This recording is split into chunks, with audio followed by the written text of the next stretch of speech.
Bonjour à vous. Est-ce que le processus pranique est dangereux? Eh bien, en quoi consiste le processus pranique? En une pause alimentaire, en une détoxination, un déconditionnement, détoxination physique, déconditionnement mental émotionnel, en un alignement des quatre corps, physique, mental, émotionnel et spirituel, en une imprégnation énergétique, le prana, énergie de vie, biophotons, particules de lumière, le soleil, de façon réelle ou imaginaire, au travers de certaines pratiques de visualisation, méditation, etc., etc. Et puis vous avez état de conscience supérieur. Et en conséquence de tout ça, la joie. Eh bien, la pause alimentaire fait énormément de bien à la santé. Le prix Nobel de médecine, octobre 2016, le docteur Yoshinori Ohsumi au Japon l'a attesté avec ses travaux. Le récompensant du prix Nobel de médecine, c'est quand même pas rien. Bien évidemment, la pause alimentaire ne doit pas être lancée comme ça au hasard, sans aucune considération au préalable, sans aucun regard spécifique médical, en fonction de votre poids de taille, en fonction de votre état de santé initial, en fonction de la durée de cette pause alimentaire que vous faites ponctuellement, régulièrement chez vous ou en retraite, immersion hors contexte quotidien, c'est-à-dire en stage résidentiel, comme ici dans le Cantal, avec le groupe qui a commencé dimanche dernier et qui en est aujourd'hui à son 5e jour. Dimanche, lundi, mardi, mercredi, jeudi, 5e jour. Et bien évidemment, la pause alimentaire fait énormément de bien à la santé en fonction que si vous la faites seul ou si vous êtes guidé. Alors bien évidemment, de préférence guidé. Évitez de faire cela seul. Ce n'est pas sans conséquences potentielles. La détoxination fait forcément du bien parce qu'elle aide le corps à s'alléger de ce qui freinait le métabolisme général, à relancer les processus d'auto-rééquilibration, d'auto-régénération. Donc c'est du mieux-être garanti. Le déconditionnement des schémas limitants mental-émotionnel restaure davantage d'espace dans ce corps mental, dans ce mental trop dense, avec un corps physique trop lourd souvent, avec trop de kilos pour la plupart des Français qui sont en surcharge pondérale.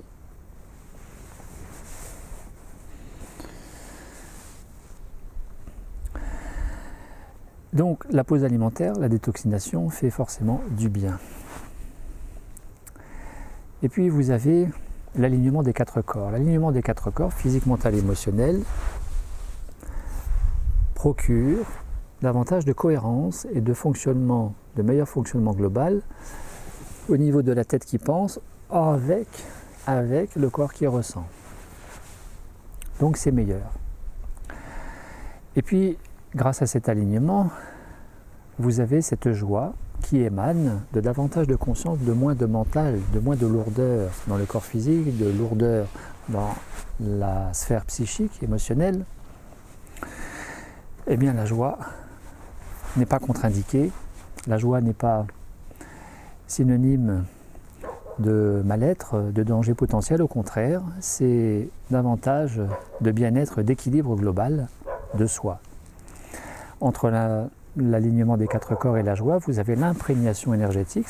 Cette imprégnation énergétique est entretenue, apportée, cultivée grâce à des pratiques quotidiennes, en tout cas en stage résidentiel ou à la suivi à distance avec Skype, avec moi-même par exemple.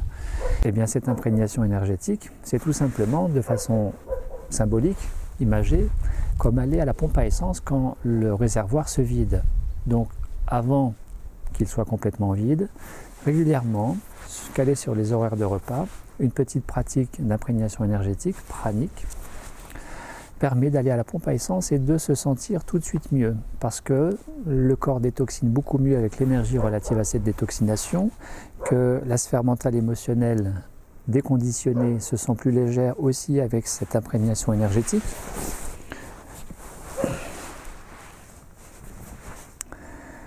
Et donc, la question est de nouveau posée, est-ce que le processus pranique est dangereux? Alors, j'avais envie d'illustrer un potentiel dangereux avec ces personnes qui m'ont sollicité pour un processus pranique en leur temps. Par exemple, Bruno. Bruno qui m'avait contacté et qui, au moment de me téléphoner, me disait avoir commencé seul une pause alimentaire chez lui et de continuer de travailler.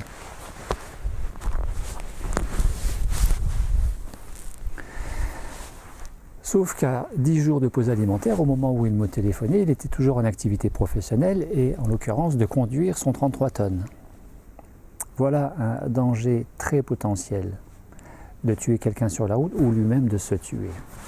Ce que je lui ai renvoyé, de lui dire soit d'arrêter de conduire, de se mettre en congé, soit d'arrêter la pause alimentaire et de se réalimenter tout simplement. Et puis, il y a eu cette stagiaire qui avait bien du mal de s'hydrater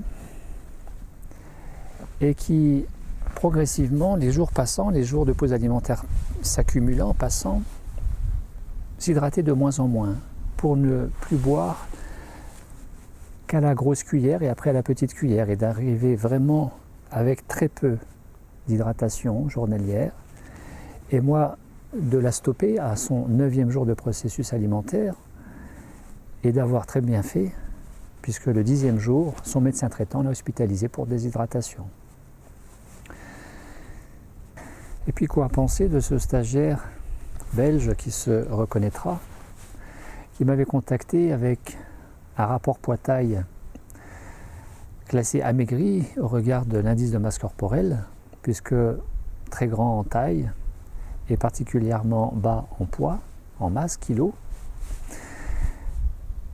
de souhaiter maintenir une pause alimentaire qu'il avait initiée tout seul, puisqu'il m'avait contacté à une dizaine de jours de pause alimentaire qu'il avait démarré seul, de manière à me demander à l'accompagner dans la spécificité pause alimentaire conscience prana,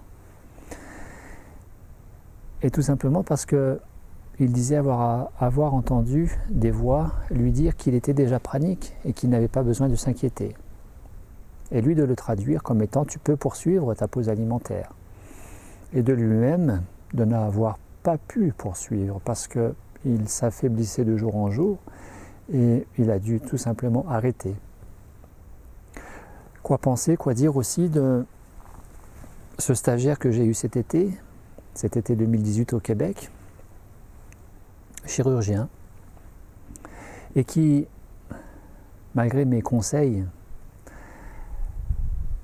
répétés, insistants, qu'il ne s'adonne pas à son sport préféré, la musculation, pendant la pause alimentaire qui était prévue pour 14 jours, et bien lui, en tant que médecin, en tant qu'individu connaissant son corps, de dire qu'il maintiendrait, qu'il allait maintenir et la pause alimentaire et en même temps la musculation.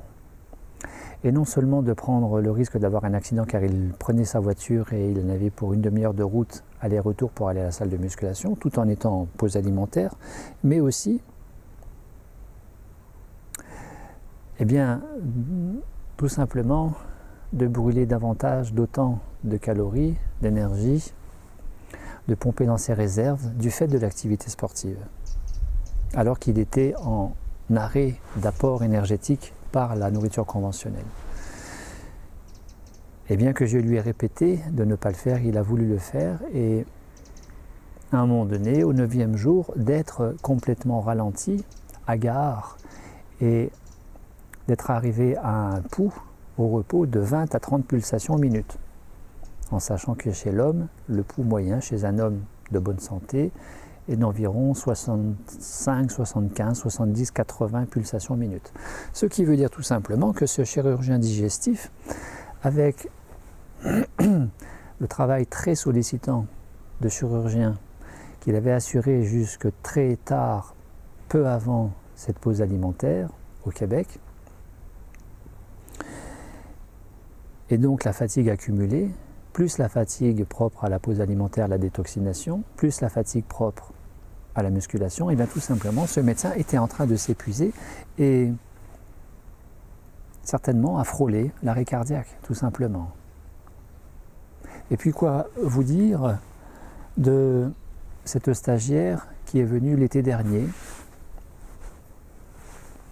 pour 14 jours, et à l'issue de ces 14 jours, qui a poursuivi sa pause alimentaire de 57 jours, tout simplement parce que d'origine russe, et le jeûne étant très pratiqué en Russie, très vulgarisé,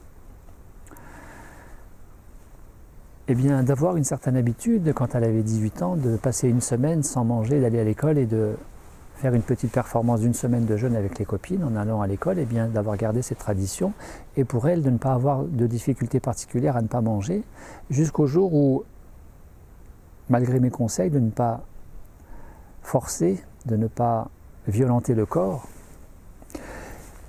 jusqu'au jour où elle m'a téléphoné, où alors elle était à 57 jours de pause alimentaire, et de me dire qu'elle avait des œdèmes aux chevilles, de me dire qu'elle mâchouillait la nourriture sans l'avaler avant de la recracher et de se mettre les doigts dans la gorge pour se faire vomir, et moi de tirer la sonnette d'alarme pour lui dire qu'elle basculait tout doucement dans l'anorexie, anorexie-boulimie, qu'elle développait une psychopathologie et qu'elle allait vraiment à l'encontre de son propre médecin qui lui disait qu'elle était en carence tout simplement, en dénutrition, en dérèglement d'organes comme le foie, le pancréas, tout le système digestif, cardio-respiratoire était en train de se dérégler.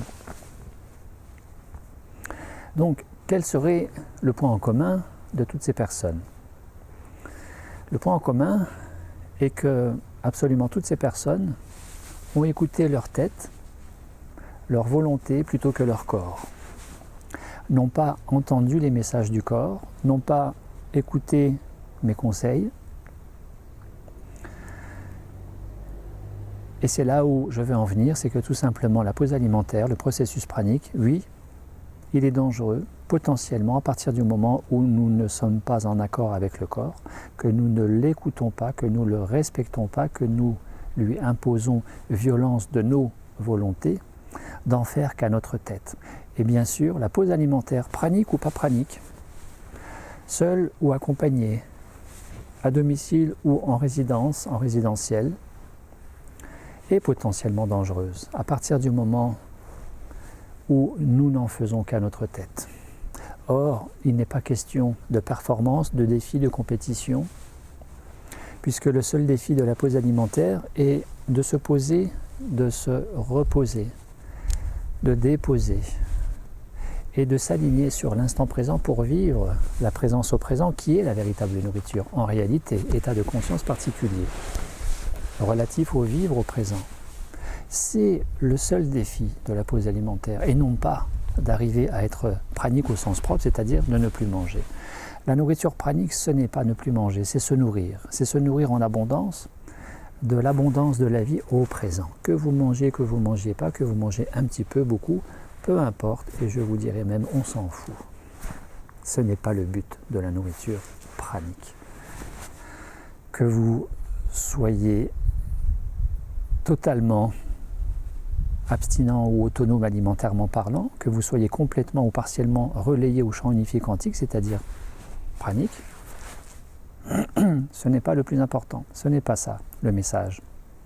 Le message, c'est de goûter à la joie du présent, de la présence, parce que aligné, décrassé, déconditionné, allégé, dédensifié, aligné au présent et nourri dans cette reliance à soi, microcosme, et ainsi relié au macrocosme, le grand tout, nourri de cette conscience expansée, élargie au tout.